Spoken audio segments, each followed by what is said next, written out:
네, 여러분, 오늘 이제 2020년도에 마지막 채플, 여러분 슬픈 소식이 있습니다. 내일 모레 제가 드디어 40 질문 이제 슬퍼해 주셔서 감사드립니다. 40이 되는데 하여튼 여러분들도 이제 한 살씩 더 먹을 텐데, 우리 하나님께서 한 살 더 먹기 전에 2020년, 아까 기도에도 나왔지만 아주 참 이런 일, 우리가 살면서 이런 일도 겪을 수 있는가, 이런 2020년이었는데 우리 2020년에 마지막 말씀 같이 한번 보도록 하겠습니다. 사무엘하 12장입니다. 사무엘하 12장. 성경을 아마 한 번도 보지 않은 사람도 있을 것 같아요. 우리 고3 친구들 중에서는 근데 성경이 세계적인 베스트셀러잖아요. 제일 많이 팔린 책이고 지금도 여전히 팔리고 있어서 스테디셀러, 안정적으로 많이 팔리는 책이 성경인데, 성경을 한번 교양으로라도 조금 알고 있으면 좋겠죠. 그냥 과연 이게 교양의 수준에 오를지 우리 신앙의 수준에 올지 모르겠지만 같이 한번 보면 좋겠습니다. 사무엘하 12장 13절에서 25절까지 보겠습니다. 저하고 여러분하고 두 절씩 번갈아가면서 읽도록 하겠습니다. 다윗이 나단에게 이르되 내가 여호와께 죄를 범하였노라 하매 나단이 다윗에게 말하되 여호와께서도 당신의 죄를 사하셨나니 당신이 죽지 아니하려니와 이 일로 말미암아 여호와의 원수가 크게 비방할 거리를 얻게 하였으니 당신이 낳은 아이가 반드시 죽으리이다 하고, 나단이 자기 집으로 돌아가니라. 우리아의 아내가 다윗에게 낳은 아이를 여호와께서 치심에 심히 앓는지라. 다윗이 그 아이를 위하여 하나님께 간구하되 다윗이 금식하고 안에 들어가서 밤새도록 땅에 엎드렸으니 그 집의 늙은 자들이 그 곁에 서서 다윗을 땅에서 일으키려 하되 왕이 듣지 아니하고 그들과 더불어 먹지도 아니하더라. 이래 만에 그 아이가 죽으니라. 그러나 다윗의 신하들이 아이가 죽은 것을 왕에게 아뢰기를 두려워하니 이는 그들이 말하기를 아이가 살았을 때 우리가 그에게 말하여도 왕이 그 말을 듣지 아니하셨나니 어떻게 그 아이가 죽은 것을 그에게 아뢰을 수 있으랴. 왕이 상심하시리로다 함이라. 다윗이 그의 신하들이 서로 수군거리는 것을 보고 그 아이가 죽은 줄을 다윗이 깨닫고 그의 신하들에게 묻되 아이가 죽었느냐 하니 대답하되 죽었나이다 하는지라. 다윗이 땅에서 일어나 몸을 씻고 기름을 바르고 의복을 갈아입고 여호와의 전에 들어가서 경배하고 왕궁으로 돌아와 명령하여 음식을 그 앞에 차리게 하고 먹은지라. 그의 신하들이 그에게 이르되 아이가 살았을 때에는 그를 위하여 금식하고 우시더니 죽은 후에는 일어나서 잡수시니 이 일이 어찌 됨이니까 하니 이르되 아이가 살았을 때 내가 금식하고 온 것은 혹시 여호와께서 나를 불쌍히 여기사 아이를 살려주시는지 누가 알까 생각함이거니와 지금은 죽었으니 내가 어찌 금식하랴. 내가 다시 돌아오게 할 수 있느냐. 나는 그에게로 가려니와 그는 내게로 돌아오지 아니하리라 하니라. 다윗이 그의 아내 밧세바를 위로하고 그에게 들어가 그와 동침하더니 그가 아들을 낳음에 그의 이름을 솔로몬이라 하니라. 여호와께서 그를 사랑하사. 같이 읽겠습니다. 선지자 나단을 보내 그의 이름을 여기디아라 하시니 이는 여호와께서 사랑하셨기 때문이더라. 아멘. 오늘 이제 본문은 어떤 스토리의 뒤에 나오는 이야기입니다. 그 스토리를 앞전에 채플에 오셨던 우리 지체들은 잘 알고 있을 것입니다. 그런데 채플에 오지 못했던 지체들을 위해서 앞에 사건이 있었어요. 잠깐 설명하면 다윗이 유부녀와 그의 아내가 아닌 어떤 다른 여자와 동침을 하고, 근데 거의 간음 수준이었습니다. 갑자기 불러들여서 간음을 했고, 그리고 그 간음한 사실을 숨기기 위해서 그 유부녀의 남편 우리아라고 하는 이름을 가진 사람인데 그 사람을 죽였어요. 근데 그 지금이야 뭐 친자 소송을 하고 뭐 그래서 그 유부녀인 바세바가 아이를 가졌는데 그 아이를 DNA 검사를 하면은 쉽게 그 증거를 잡을 수 있잖아요. 잘못에 대한 증거를. 근데 그 과거에는 그런 시대가 아니었어요. 그 증거를 잡을 수가 없었어요. 실제로 증인이 있었지만 그 증인이 무용지물이 된 상황이고 증거도 없는 그런 상황이죠. 여러분 같으면 어떻게 하시겠어요? 이렇게 끔찍한 죄, 사실 죄가 클수록 증거가 없고 그러면은 쉬하고 이렇게 숨기려고 하지 않겠습니까, 그죠? 그런데 그곳에 하나님이 나단이라는 사람을 검사로 보냈습니다. 검사로 보내서 너에게 죄가 있음을 안다고 말씀해 주셨어요. 여러분 지금 이 상황이 어떤 상황이죠? 다윗은 지금 피고인으로 죄의 어떤 신문을 받고 있는 상황이고, 그죠? 하나님은 검사이신 나단을 보내서 다윗을 신문하는 상황입니다. 근데 여러분 증거와 증인이 있다고요, 없다고요? 예, 증거와 증인이 없었어요. 여러분 우리 신앙도 그렇죠. 눈에 보이지 않죠. 우리가 죄를 지었는지 안 지었는지 오직 누가 알 수 있습니까? 하나님 안 보이잖아요. 그죠? 하나님 안 보이니까 사실은 신앙에서 볼 때, 세상적으로 볼 때 굳이 우리가 나 그렇게 큰 죄인은 아니라고 우리가 쉽게 말할 수 있어요. 그죠? 신앙은 원래 그런 거예요. 그죠? 그래서 매우 양심이 필요한 영역이에요. 우리 내면에. 근데 하나님 지금 그 일을 하고 계신 거예요. 다윗에게 가서 너에게 간음, 살인죄를 묻는다 하신 것이죠. 다윗은 이 문제를 쉽게 해결할 수 있었어요. 증인도 없고 증거도 없기 때문에 나는 잘못한 일이 없습니다. 이렇게 해버리면 되거든요. 하나님 보이지 않잖아요. 그렇게 하면 끝나는 문제입니다. 이 문제는 사실은. 근데 오늘 13절에 보면 다윗이 어떻게 말하고 있습니까? 다윗이 어떻게 말하고 있죠? 13절 초반부 범하였노라. 거기까지 한번 읽어볼까요? 사무엘하 12장 13절 다윗이 뭐라고 하는지 시작. 다윗이 나단에게 이르되 내가 여호와께 죄를 범하였노라. 네. 다윗은 나는 죄인입니다. 내가 누구에게 죄를 범했다고 이야기하고 있습니까? 여호와께. 우리 고3 친구들은 잘 모르겠지만 여호와는 하나님, 이 세상을 만드신 신의 이름이었어요. 그 당시에는. 그러니까 어려운 단어가 아닙니다. 그냥 God인데 영어로 God, G-O-D. 네. 내가 신께 죄를 지었다. 이렇게 이야기한 것입니다. 내가 죄인입니다. 그럼 누구에게 죄를 고백했다고요? 신에게, 하나님에게 죄를 고백했어요. 그럼 이 고백이 어떤 고백입니까? 이 사실은 영혼의 죄 고백이에요. 영혼의 죄 고백.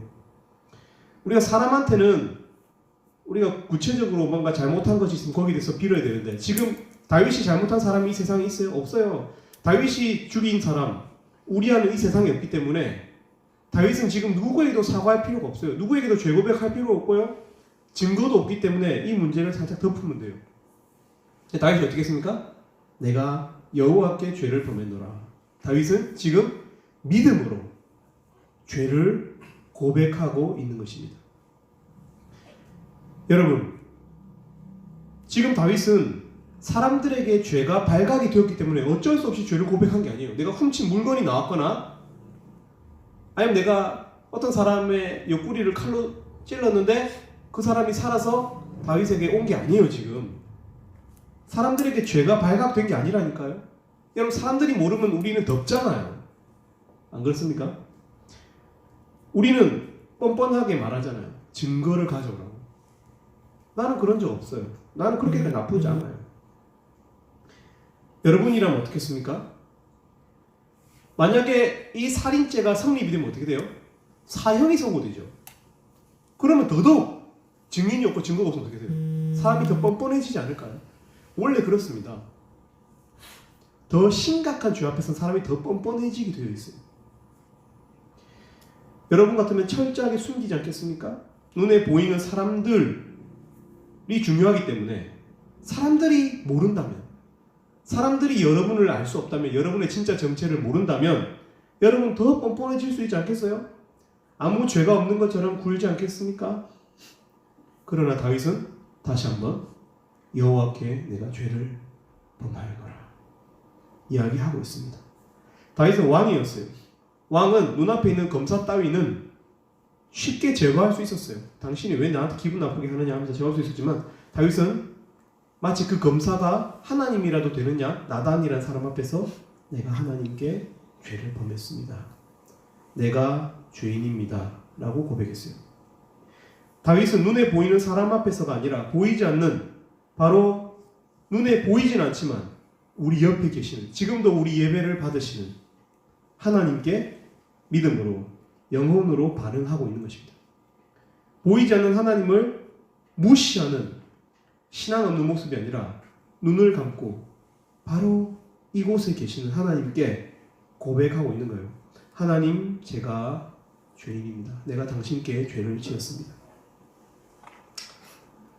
여러분, 놀랍게도 다윗이 이 죄 고백을 했을 때 어떤 일이 일어났습니까? 우리 13절 아까 읽지 못했던 후반부를 읽겠습니다. 나단이, 여기서부터 시작. 나단이 다윗에게 말하되 여호와께서도 당신의 죄를 사하셨나니 당신이 죽지 아니하려니와. 보세요. 여호와께서도 당신의 죄를 사하셨나니. 여러분, 이런 법정이 있을까요?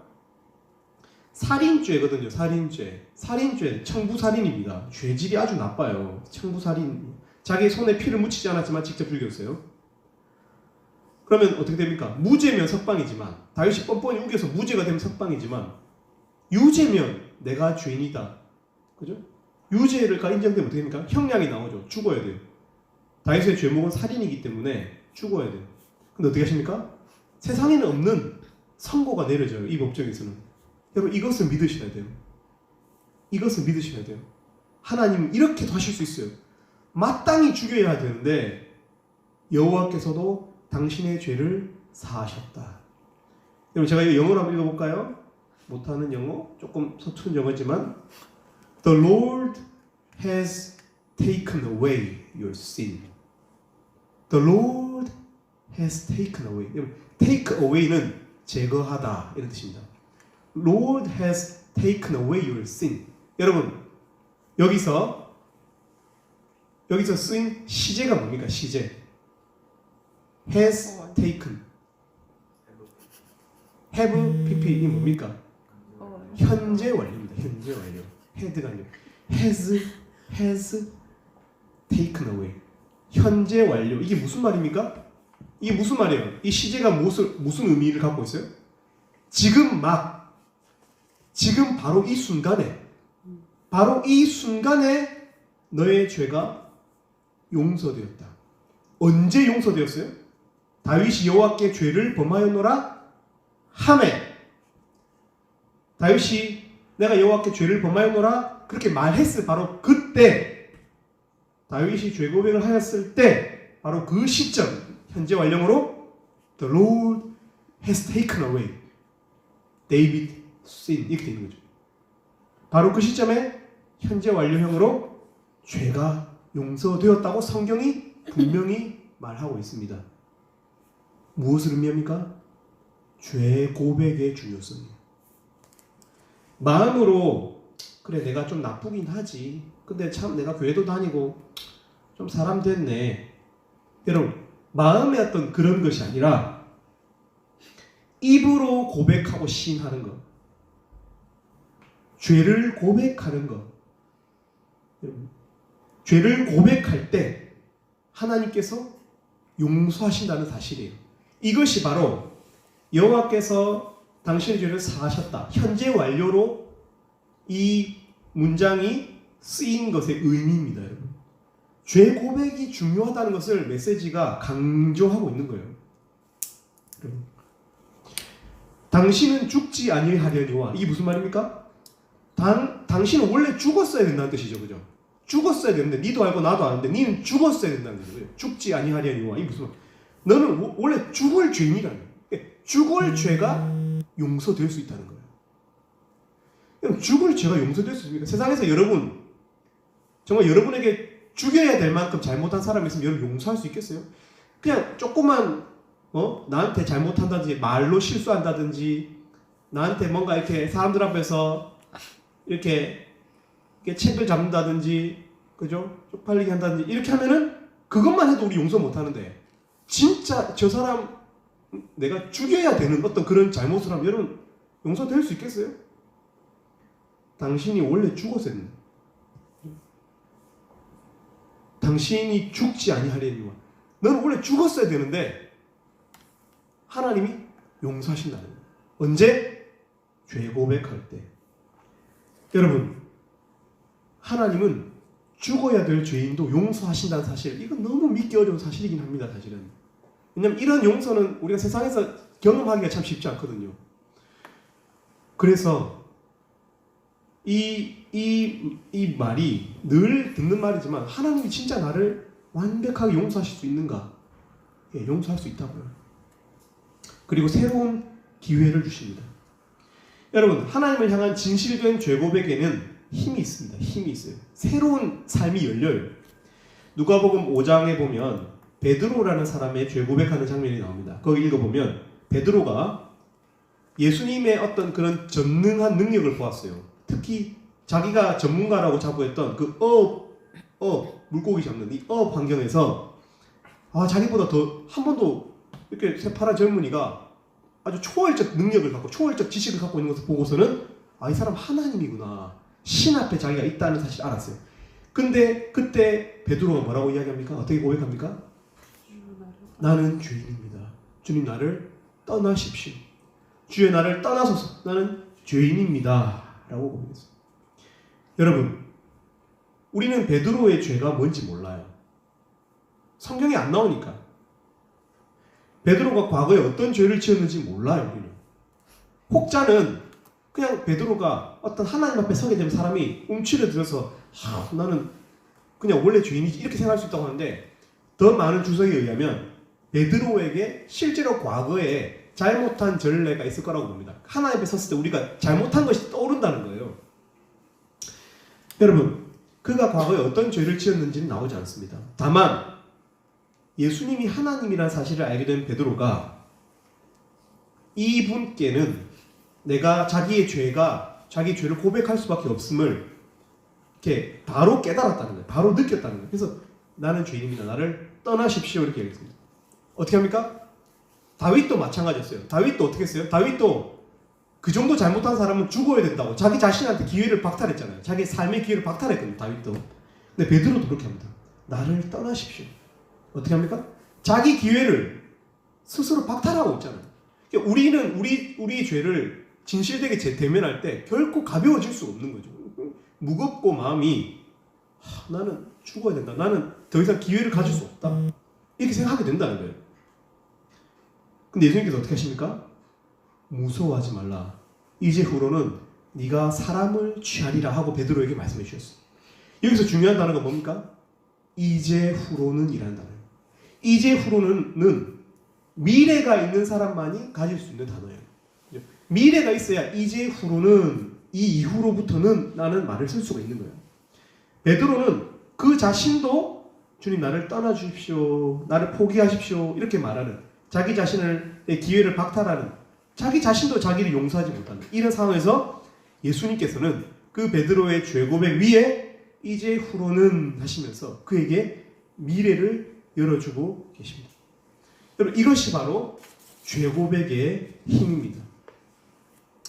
여러분 죄 고백은 하나님과의 막힌 담을 허는 능력이 있습니다.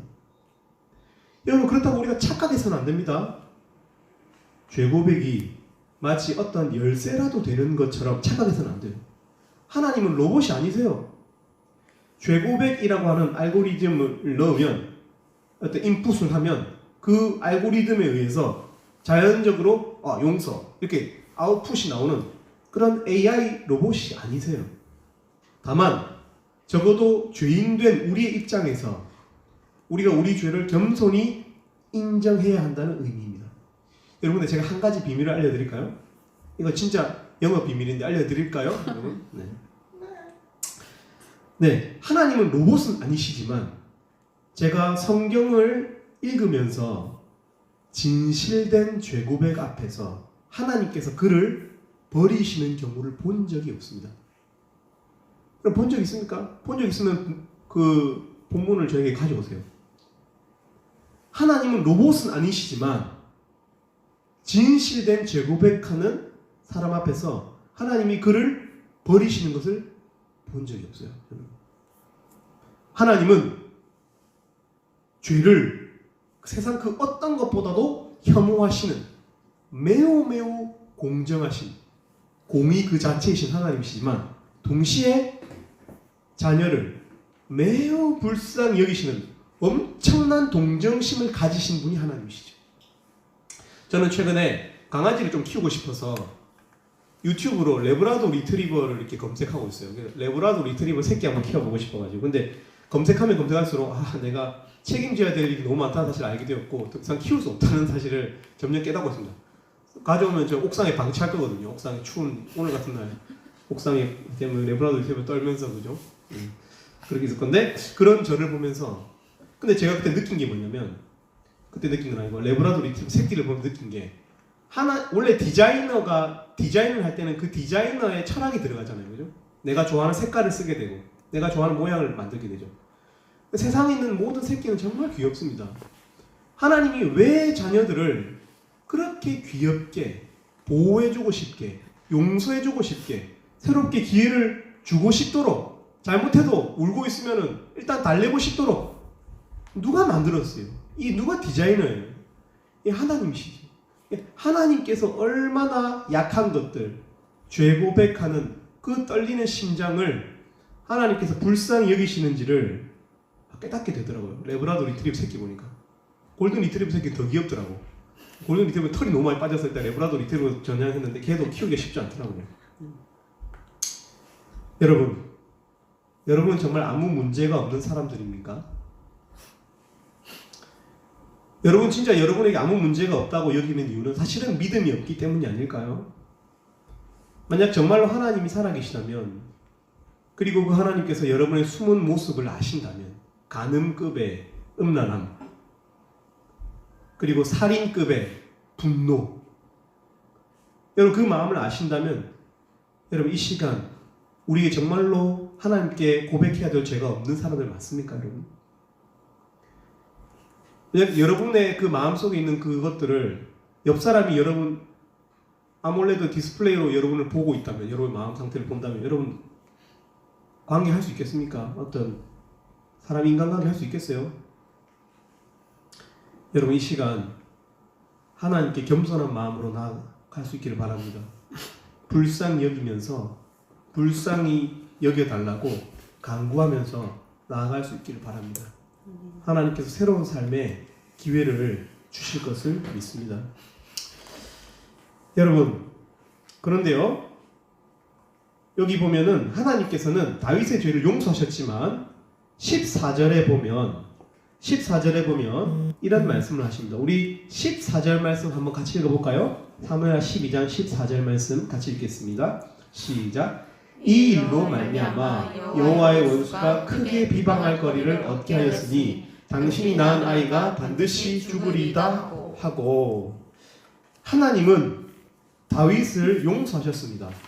그런데 하나님은 그 다윗이 간음으로 인해서 불륜으로 인해서 낳은 아이를 죽이기로 결정하셨습니다. 여러분 하나님께서 다윗을 용서하셨잖아요. 그죠? 용서하시면 뭐가 됩니까? 하나님과 다윗의 관계가 회복되는 것을 의미하는 것입니다. 하나님과 다윗의 관계가 회복. 하나님은 우리가 보통 용서했다는 말에서 끝나는 경우가 많죠. 그죠? 용서, 잘못한 사람, 여러분 그런 경험 있죠? 학창시절에 여러분에게 잘못한 친구가 있으면 어떻게 화해를 할 수 있잖아요. 용서를 할 수 있지만 그 다음 관계가 어떻게 됩니까? 잘 안 돼요. 뭔가 이렇게 아픈 기억들이 있어가지고. 근데 하나님은 매우 진지하게 어떻게 용서한 그 사람과의 관계를 회복하고 그 사람을 바로잡아 가십니다. 여러분 기억하십시오. 하나님 앞에 우리가 죄 고백할 때 하나님은 단지 용서했다 나다를 통해서 선언하고 말로만 끝내는 것이 아니고 그 용서받은 사람을 고쳐가신다고요. 다시 온전케 바로잡아 가시는 과정을 반드시 밟으신다는 거예요. 여러분, 하나님께서 다윗을 용서하셨을 때 하나님이 그 관계의 회복으로, 다윗의 회복으로 삼은 첫 사업, 첫 일이 무엇이었습니까? 그 불륜으로 낳은 아이를 치시는 일이었어요. 잔인하게 느끼지 않습니까? 15절에 보면 15절 중반부에 보면 다윗에게 낳은 아이를 여호와께서 치심에 심히 앓는지라 이렇게 되어 있습니다. 여러분, 왜 이 아이를 하나님께서 치시고 죽이셔야 했는지. 치었다는 말은 스트라이크거든요. 스트라이크 이렇게 꽂는 거예요. 팍 쳐버리는 거예요. 여러분, 왜 죽이셔야 했습니까? 14절에 보면 하나님이 아이를 치신 그 이유가 나옵니다. 14절에 보면 이 일로 말미암아 여호와의 원수가 크게 비방할 거리를 얻게 되었기 때문입니다. 그 아이가, 여호와의 원수라는 말은 사탄을 의미합니다. 사탄이 이 다윗을 크게 비방할 거리를 두고 계속 그것을 가지고 얽어매고 공격할 그 거리를 제거하기 위함이었다는 거예요.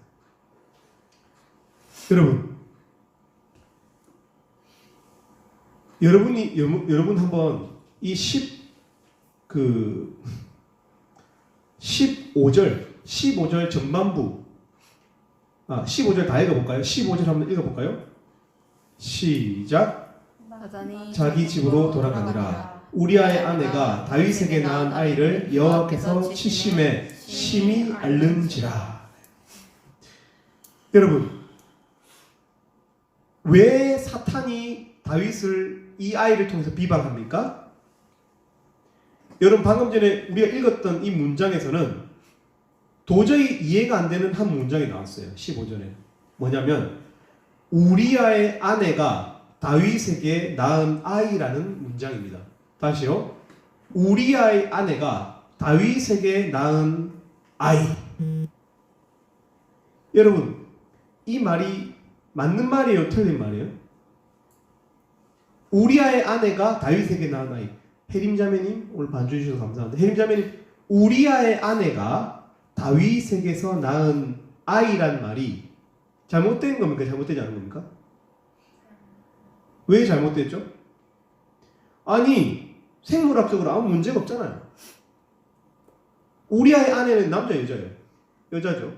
다윗은 남자예요? 여자예요? 남자죠. 그럼 아이 낳을 수 있잖아요. 여자와 남자가 만나면 아이를 낳을 수 있잖아요. 근데 왜 혜림자매는 이 문장이 잘못되었다고 이야기했어요? 생물학적으로는 맞는 이야기지만, 생물학적으로는 이럴 수 있지만 왜 이 말이 틀린 문장이 됩니까?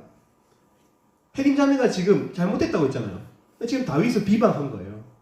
다윗 잘못됐어 이렇게 한 거예요. 사실은 이게 비방이죠. 책임의 문제에 걸려버리잖아요. 왜? 생물학적으로 다윗을 비방할 문제가 없죠. 사실은. 그러니까 어떤 기준에 있어서 우리가 다윗을 비방합니까? 우리 모든 예배를 드리는 우리 모두가 다윗을 어떻게 비방하고 있습니까? 예. 여러분 잘 들으십시오.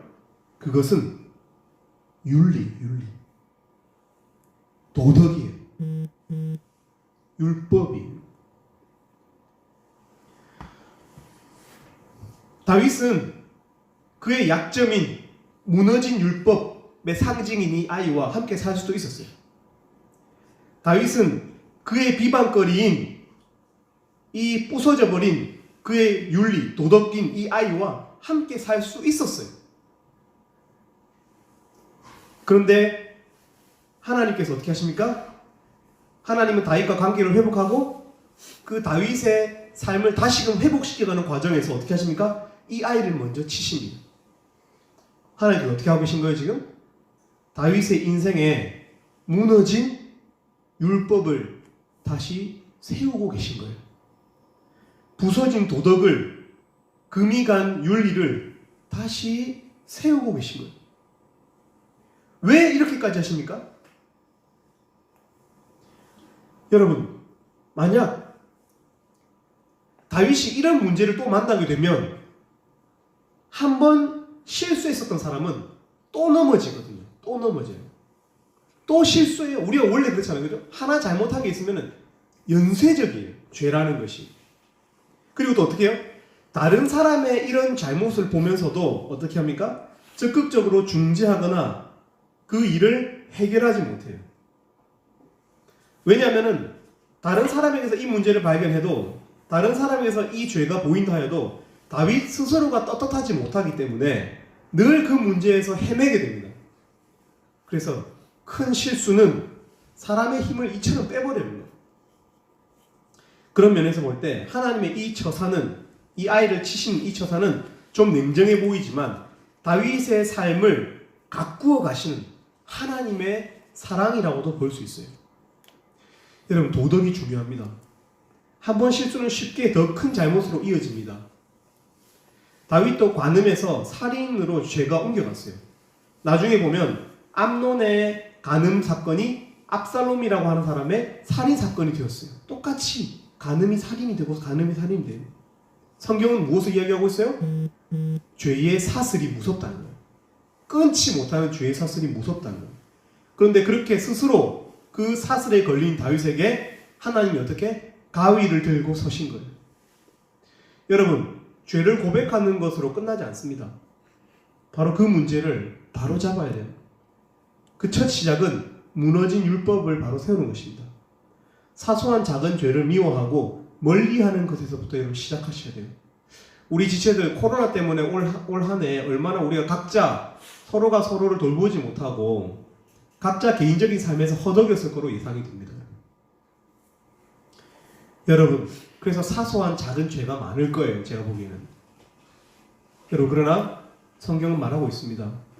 하나님께서 여러분 옆에 서셨어요. 같이 끊자고, 같이 끊어내자고 가위를 가지고 서셨어요.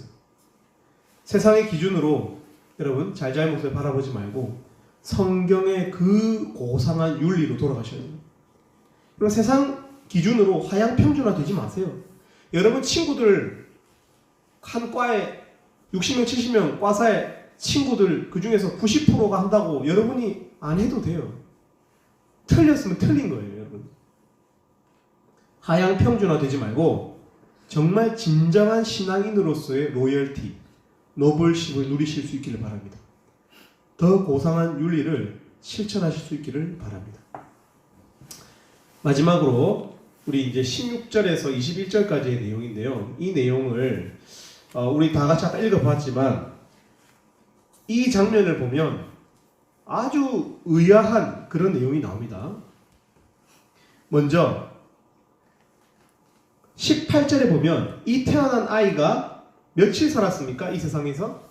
바로 죽진 않았어요. 그죠? 1회라고 되어 있으니까 7일, 일주일을 이 세상에 살았어요.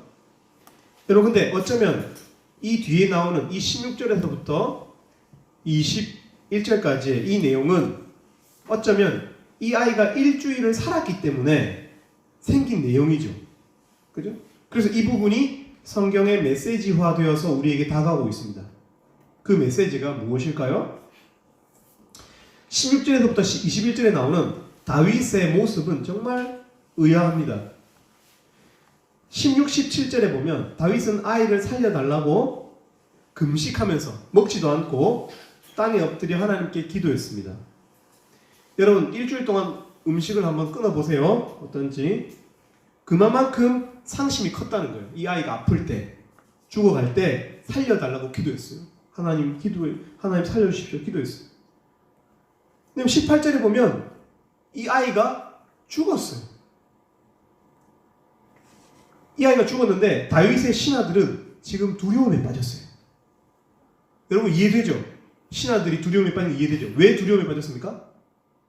아니 왕이 일주일이나 먹지도 않고 저렇게 살려달라고 울면서 기도하는데 그 아이가 죽어버렸으니까 이 힘든 말을 어떻게 전달하겠어요? 이 아이가 죽었다는 사실을 알면 왕이 슬픔하고 절망에 빠져서 분노하여서 어떤 일을 저지를지 어떻게 알겠어요? 자기들한테 해코지할 수도 있잖아요. 근데 진짜 의아한 장면은 바로 그 뒷장면입니다. 19절에 보면 뒤에서 신하들이 야, 이거 어떡하지 이런 말을 들었어요. 다윗이 수군거리는 것을 듣고 다윗이 이 아이가, 자기의 아이가 죽었음을 깨달았어요. 그럼 어떻게 해야 돼요? 여러분, 우리의 상식적인 우리의 어떤 예상은 뭡니까? 더 절망하고 통곡하고 소리를 지르고 나는 하나님 따위는 믿지 않아 이렇게 하면서 이 상황을 종료해야 되죠. 다윗이 어떻게 합니까? 20절에 보면 일어납니다. 그 샤워를 샥 합니다. 샤워를 싹 하고 몸에 로션을 샥 기름을 발랐어요. 그리고 옷을 깨끗이 갈아입고 하나님께 예배하고 왕궁으로 돌아와 뷔페를 차렸어요. 음식을 차려서 먹기 시작합니다. 그럼 이 정도로 아이를 살려달라고 심하게 간구하였다면 그 아이가 죽었을 때 큰 절망에 빠져야 정말 자연스러운 흐름 아닐까요? 근데 오히려 다윗은 목욕 재개하고 아무렇지도 않은 듯 다시 일상에 복귀합니다. 저는 이걸 보면서 다윗이 미쳤나? 이런 생각이 들었어요. 너무 미치면 사람이 이렇게 될 수도 있잖아요. 그죠? 네, 저의 그런 해석은 잘못된 것이고요. 여러분, 다윗은 미친 것이 아니에요. 여러분 궁금하지 않습니까? 이런 일련의 흐름 속에서 성경 독자들은 똑같은 질문을 하게 될 것입니다. 그죠? 우리가 지금 다 같이 이 질문을 하고 있잖아요. 왜 다윗이 이렇게 반응하는 것이지? 이런 질문을 하게 되잖아요. 그죠? 이게 정상적인 반응이야? 다윗의 이 반응은 뭐지? 라고 여러분 이런 생각이 듭니까? 안 듭니까? 들죠? 예. 이것이 바로 성경의 메시지라는 거예요. 다윗의 아이가 일주일을 살았기 때문에 보여진 이 다윗의 모습. 그래서 이 모습 때문에 생겨난 이 다윗의 알 수 없는 행동들. 그래서 생겨난 우리의 질문들 말이에요. 이것이 성경의 메시지죠. 그래서 보면 성경에서 우리를 대신해서 다윗의 신하들이 대신 질문을 합니다. 21절에 보면 그의 신하들이 그에게 이르되 아이가 살았을 때는 그를 위해 금식하고 우시더니 죽은 후에는 일어나서 잡수시니 이 일이 어찌 됨이니까? 그죠? 우리의 질문을 이 신하들이 대신하고 있어요. 그러면 그 다음에 나오는 메시지가 성경의 메시지라는 거예요. 다윗의 말이. 우리 22절과 23절 다윗의 말을 한번 들어보겠습니다. 우리 22절, 23절 같이 한번 읽어보겠습니다. 시작. 이르되 아이가 살았을 때 내가 금식하고 온 것은 혹시 여호와께서 나를 불쌍히 여기사 아이를 살려주시는지 누가 알까 생각함이거니와 지금은 죽었으니 내가 어찌 금식하랴 내가 다시 돌아오게 할 수 있느냐 나는 그에게로 가려니와 그는 내게로 돌아오지 아니하리라 하니라.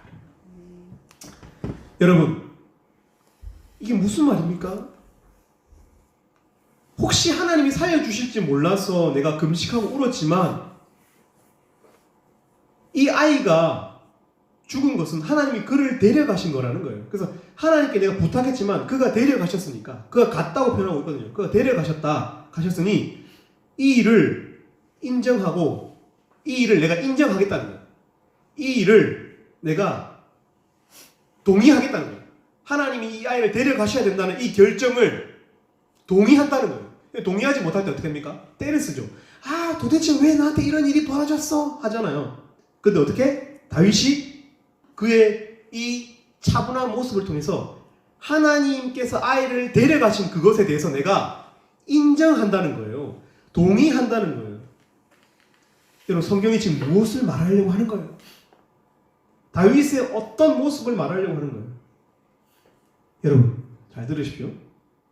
다윗은 하나님의 이 선택이 아이를 죽이기로 결정하는, 그래서 그렇게 해서라도 이 집의 윤리를 다시 회복시키고 싶어 하는,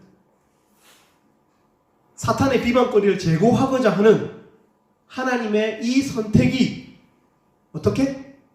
옳다는 사실을, 하나님의 이 주권이, 하나님의 이 자유가 옳다는 사실을 내가 인정한다는 것. 여러분 이게 무엇을 말하는 거예요?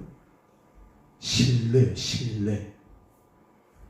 하나님의 주권을 인정하는 신뢰 말이에요. 만약에 다윗이 더 상심하고 울고 미련을 갖고 땡깡을 부린다면 이는 다윗이 하나님의 선택을 인정하지 않는 꼴이 되잖아요. 하나님을 신뢰하지 않는 거예요.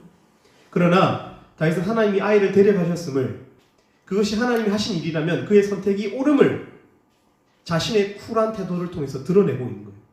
하나님의 주권을 인정하고 우리 일상으로 복귀하는 것. 어제의 슬픔을 뒤로하고 오늘 우리에게 주어진 이 하루를 예배하는 마음으로 사는 것. 무엇을 인정하는 거예요? 하나님의 선하심을, 하나님의 주권을 인정하는 것. 하나님을 신뢰하는 거예요.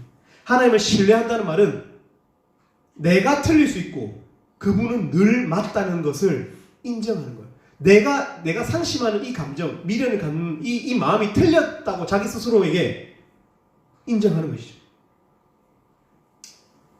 끝까지 어제의 슬픈 일에 미련한 마음을 두고 미련을 남기고 하나님이 도대체 왜 그렇게 했는지 모르겠어 하면서 하나님의 선하심을 의심하는 것은 신뢰가 아니에요. 그렇게 본다면 아이의 죽음을 끝까지 받아들이지 못해야 한다고 넌지시 생각하는 우리. 아까 우리 그랬잖아요. 우리 아까 의아해하게 여겼잖아요. 이 아이의 죽음에 대해서. 그죠? 다 의아해 하셨잖아요. 그죠?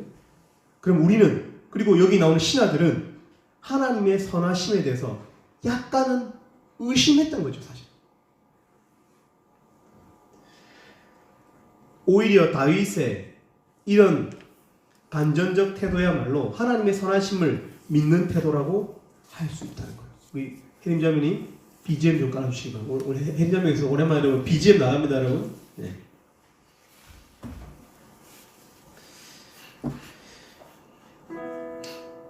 주사랑 앞에 엎드려. 네. 여러분, 아마 우리 중에서 아까 나단을 통해서 하나님이 아이를 치기로 결정했다는 거예요. 심지어 이 죄가 없는 이 아이를 죽이기로 하셨다는 사실에 대해서 의문을 가진 사람들이 많을 것입니다. 왜 죄 없는 아이를 치시는가? 여러분 그런 생각 안 했어요? 여러분 혹시? 왜 이 아이가 죽어야 되는가? 죄도 없는 이 애가 왜 죽어야 되는가? 여러분 그런 생각 하셨죠? 여러분 우리는 모릅니다. 우리 몰라요. 여러분 안타깝게도 저는 여러분에게 성경을 해석해야 되는 지금 일을 하고 있지만 여러분 저는 몰라요. 이 애가 왜 죽어야 되는지 저는 몰라요. 우리는 모르는 일이 이것뿐만이 아니에요. 너무 많아요.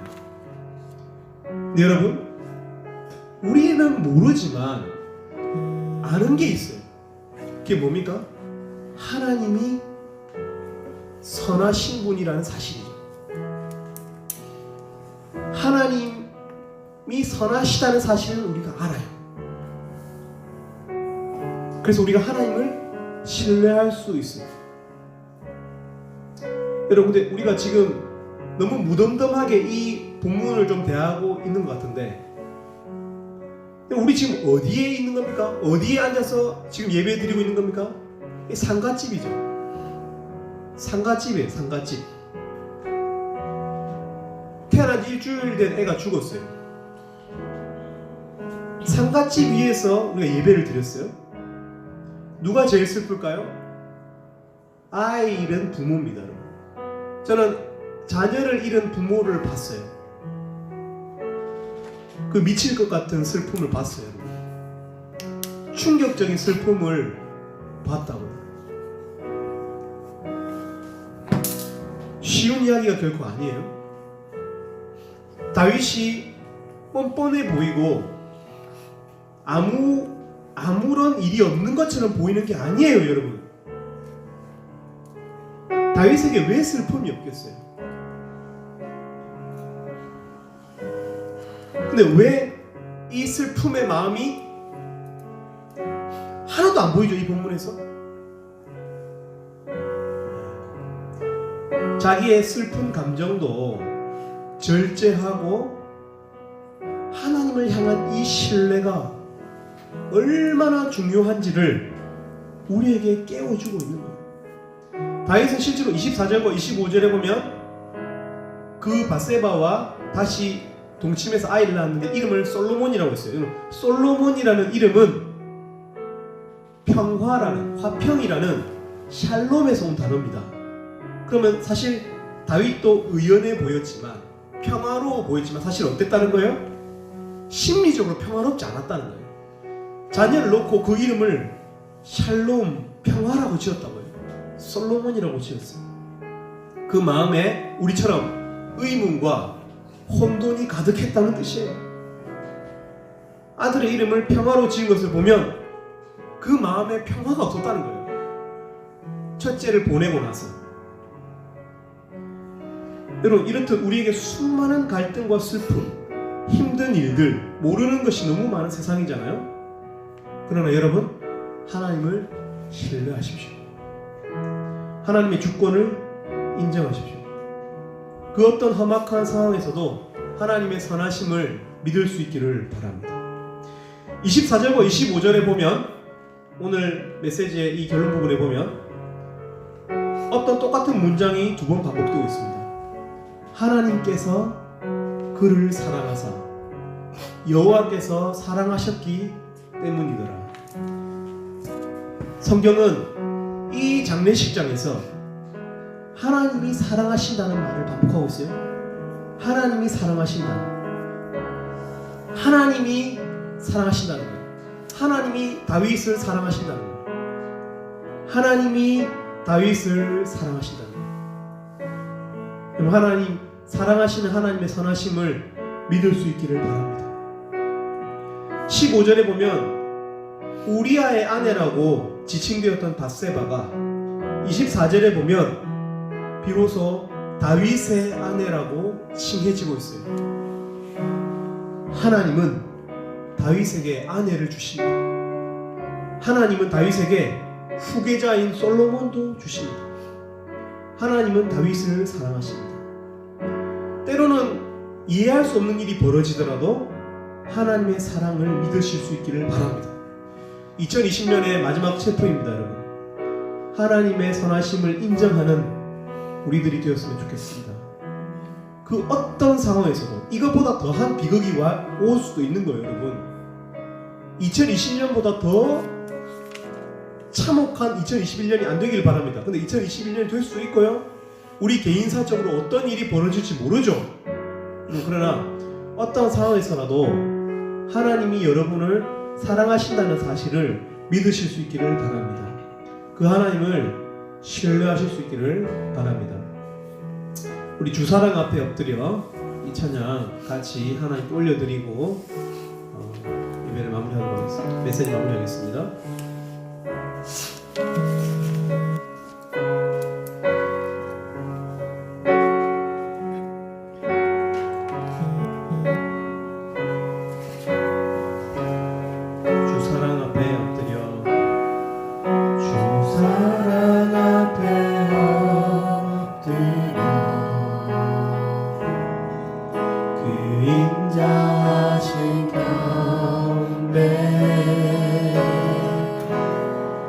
두렵고 친밀한 주님, 내 영혼 떨며 기뻐해. 사랑합니다.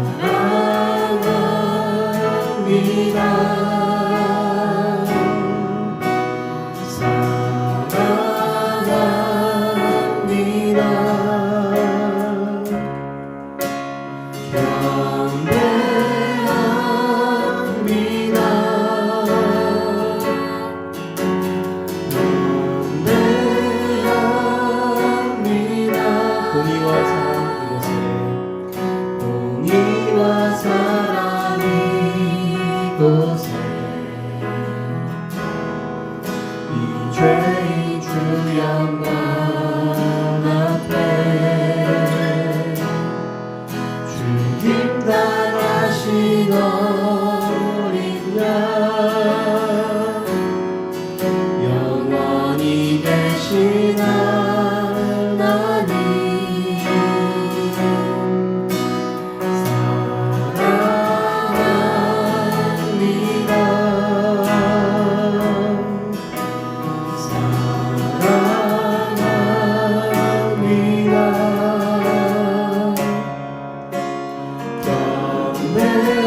사랑합니다.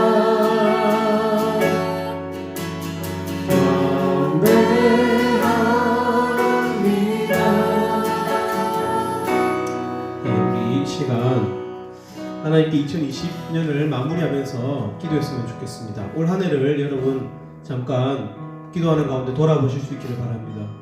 여러분이 성취한 일들, 그리고 실패한 일들, 후회스러운 일들, 또 하고 싶은 일들 여러분 돌아보실 수 있기를 바랍니다. 그리고 그 배후에 늘 은혜 주신 하나님께 하나님을 기억하면서 이 시간 하나님께 한 해를 마무리하면서 감사기도 드리는 시간 갖고 제가 마무리 기도하겠습니다. 기도하시겠습니다. 하나님 아버지, 2020년은 참 우리가 예상하지 못한 일로 인해서 참 우리가 평소에 누리고 있었던 이 모든 것이 하나님의 선물이었음을, 하나님의 은혜였음을 기억하게 되었습니다. 바로 속히 이 삶이 하나님 정상화되어서 사랑 우리 양떼들과 만나서 교제할 수 있는 은혜의 시간을 하나 주시기를 원합니다. 하나님 가운데 돌아볼 때 정말 성장이 없었고 하나님 마음의 사랑이 부족하였고 은혜가 부족한 하나님 시간들이었고 하나님께 더 나아가서 노래하고 하나님께 하나님 모든 것을 맡겨드렸어야 했는데 하나님 이 마음을 하나님 축복하여 주시옵소서.